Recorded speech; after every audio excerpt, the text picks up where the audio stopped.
দর্শক, সবচেয়ে বড় খবর হচ্ছে এই মুহূর্তে বাংলাদেশে যে শরীফ ওসমান হাদির দুই খুনি ফয়সাল করিম মাসুদ এবং আলমগীর শেখ ধরা পড়েছে ভারতের কলকাতার স্পেশাল পুলিশ টিমের হাতে। এবং গত বছরের 12ই ডিসেম্বর এই শরীফ ওসমান হাদিকে হত্যা করার পর আধা ঘন্টার ভিতরেই জানা যায় যে তার হত্যাকারী তার নির্বাচনী টিমেরই দুই সদস্য।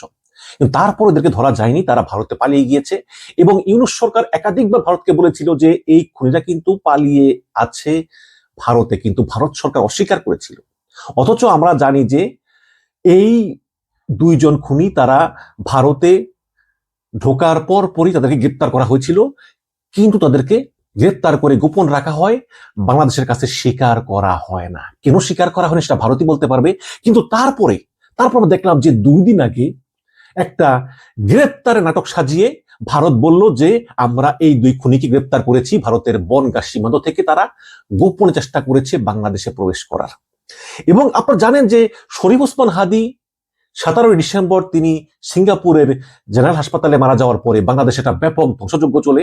প্রথম আলো, ডেইলি স্টার, ছায়ানট, উদীচীর উপর হামলা হয়, নির্বাচন পিছানো ষড়যন্ত্র পর্যন্ত হয়। কিন্তু সেটা সফল হয়নি, কারণ বিএনপি বলেছে আমরা নির্বাচন চাই। কারণ বিএনপি জানতো এই নির্বাচন হলে বিএনপি ক্ষমতায় আসবে। যাই হোক, ইউনূস সরকারের আমলে ইউনূস সরকার ভারত থেকে কোনো সহযোগিতা পায়নি এবং ভারত স্বীকারও করেনি যে এই দুই খুনি আসলে ভারতে গ্রেপ্তার আছে। কিন্তু ইউনূস সরকার চলে যাওয়ার পরে বিএনপি সরকার আসলে বিএনপি সরকার গত 22 ফেব্রুয়ারি ডিজিএফআই এর চিফ হিসাবে নিয়োগ দেয় মেজর জেনারেল কায়সার রশিদ চৌধুরীকে। তো এই ডিজিএফআই এর মহাপরিচালক হিসাবে নিয়োগ পেয়ে মেজর জেনারেল কায়সার রশিদ চৌধুরী তিনি ভারতে উড়ে গিয়ে সেখানে বৈঠক করেন ভারতের গোয়েন্দা সংস্থা রয়ের প্রধান পরাগ জৈনের সঙ্গে।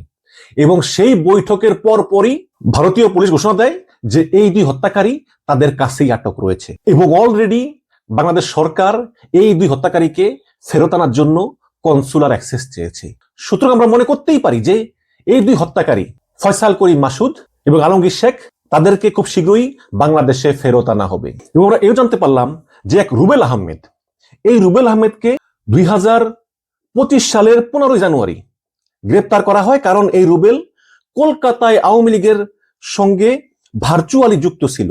এই রুবেলকে গ্রেপ্তারের পরে রুবেলকে যখন রিমান্ডে নেওয়া হয় তখন এই রুবেল বলেছিল যে কলকাতা থেকে জাহাঙ্গীর কবির নানক বলেছেন যে শরীফ ওসমান হাদি এবং ইউটিউবার কাফি এই দুজনকে মেরে ফেলতে হবে, কারণ এই দুইজন নানা বাজে কথা বলে আওয়ামী লীগকে নিয়ে। তাহলে প্রশ্ন হচ্ছে যে রুবেল যখন বলল এই কথা, তখন পুলিশ কেন এই হাদিকে কথা বললো না বা কাফিকে কথা বললো না যে তোমাদের মৃত্যু ঝুঁকি আছে, আওয়ামী লীগ চায় তোমাদেরকে সরিয়ে দিতে? পুলিশ কিন্তু এটা বলেনি। এই গ্রেপ্তারের পর 30 এপ্রিল, সেই 2025 সালে 30 এপ্রিল রুবেল সুপ্রিম কোর্ট থেকে জামিন পেয়ে বের হয়ে যায়। ইন্টারেস্টিং হচ্ছে এই বছরের 21শে জানুয়ারি মধ্যরাতে জামিনে থাকা রুবেল আহমেদকে পুলিশ গ্রেপ্তার করে কেরানীগঞ্জ থেকে। এবং এই রুবেলই ছিল এই ফয়সাল করিম মাসুদের ঘনিষ্ঠ সহযোগী।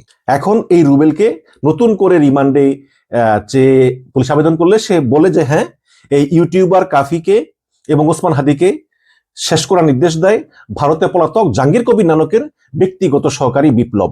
এবং রুবেল বলেছেন যে আমি ফয়সালের কাছে কিছু টাকা পাই, কিন্তু ফয়সাল টাকাটা ফেরত দিচ্ছে। এই জন্য আমি ফয়সালকে বলছি যে তুমি যদি কাজ করতে পারো এই কাজটা, তাহলে আমাদের যে বিপ্লব ভাই, নানকের পিএস বিপ্লব ভাই তোমাদেরকে আরো কিছু টাকাও দিবে, তোমার আগে টাকা দেওয়া লাগবে না।